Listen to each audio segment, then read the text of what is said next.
Ajaleht Eesti Kirik on meie Eesti parim ajaleht, ma arvan, sellepärast tasub seda lugeda. Seal on ilus eesti keel. Ja sisu poolest selles ajalehes minu jaoks väljendub meie Eesti Kiriku rikkus. Et need erinevad inimesed, kellest me sealt lugeda saame ja inimesed, kes kirjutavad, et see on tohutu rikkus meie kirikus.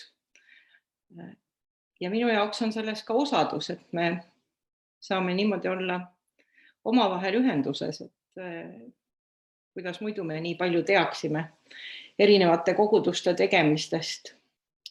Ja parim osa selles lehes või regulaarselt ilmuv pühapäevane, kõige viimane lehekülg. See on vaimulik tugi ja võimalus ka kirikuaasta ringi kohaselt Jumala sõna lugeda, jutlust, palvet, ka nendel siis lugeda, kes ei ole pühapäeval kirikus käimas.